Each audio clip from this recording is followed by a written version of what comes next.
പെണ്ണെട്ടേണ്ടത് പ്രേമിച്ചിട്ടല്ല. അതിൻ്റെ ഇടയിൽ കൂടെ പറയാം. പെണ്ണെട്ടേണ്ടത് പ്രേമിച്ചിട്ടല്ല. പെണ്ണെട്ടേണ്ടത് എങ്ങനെ?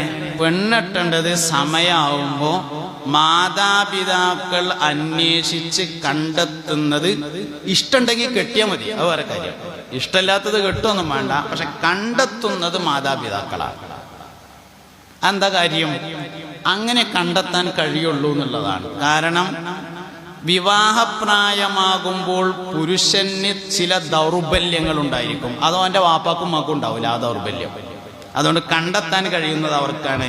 ഓന് ഇഷ്ടപ്പെട്ടെങ്കിൽ കെട്ടിയാൽ മതി എന്നുള്ളതാണ്. അതുകൊണ്ട് കെട്ടിക്കേണ്ടതും പ്രേമിച്ചിട്ടല്ല, കെട്ടേണ്ടതും പ്രേമിച്ചിട്ടല്ല. പ്രേമിച്ച് കല്യാണം കഴിച്ചാൽ 5 ബുദ്ധിമുട്ടുകൾ എന്തായാലും ഉണ്ടാവും. ചുരുങ്ങിയത് 5 ബുദ്ധിമുട്ട് എന്തായാലും. ആ 5 കാരണങ്ങളെ കൊണ്ട് പ്രണയവിവാഹം പരാജയപ്പെടുകയും ചെയ്യും. പ്രണയവിവാഹം ആത്യന്തികമായി പരാജയമാണ് ഉണ്ടാകുക. വിജയം വളരെയധികം പ്രയാസമാണ്. ആത്യന്തികമായി പരാജയമാണ്. പരാജയത്തിന്റെ ഒന്നാം കാരണം ഉമ്മാക്ക് ഇഷ്ടം ഉണ്ടാവില്ല എന്നുള്ളതാണ്. ഉമ്മാക്ക് ഇഷ്ടമില്ലാത്ത എല്ലാ കാര്യവും പരാജയപ്പെടും. അതിനിപ്പോൾ എന്ത് കച്ചവടം തുടങ്ങുകയാണെങ്കിലും ശരി, കുവൈത്തേക്ക് പോവുകയാണെങ്കിലും ശരി, എന്ത് കാര്യമാണെങ്കിലും ഉമ്മാക്ക് ഇഷ്ടമില്ലാത്ത പരാജയപ്പെടും. മറ്റൊരു കാര്യം, പ്രണയം വ്യഭിചാരത്തിലല്ലാതെ തുടങ്ങൂല എന്നുള്ളതാണ്. അത് ഞാൻ പറയുമ്പോൾ ഒരു സംശയം ഉണ്ടാവും, അതിന് വ്യഭിചാരം ഒന്നും ഉണ്ടായിട്ടില്ലല്ലോ, ഒക്കെ ഞങ്ങൾ നിക്കാഹിന്റെ ശേഷം ഉണ്ടാവുള്ളൂ എന്ന് ആദ്യം ദിനം തീരുമാനിച്ചതാണല്ലോ എന്ന് തോന്നും. അത് വ്യഭിചാരം തന്നെ എന്താണെന്ന് അറിയാത്തതിന്റെ കുഴപ്പമാണ്. അൽ ഐനാന് സിനാഹുമ അന്നദുറു എന്ന ഹദീസിൽ നസ്സാണ്. കണ്ണിന്റെ വ്യഭിചാരം നോട്ടമാകുന്നു. കാണലും നോക്കലും രണ്ടാണ്.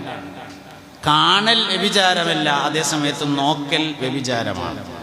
തിങ്കളാഴ്ച 9:35 സ്കൂളിലേക്ക് പോകാൻ വേണ്ടി ബസ് കാത്തു നിന്നപ്പോൾ കണ്ടു, അത് കാണലാണ്.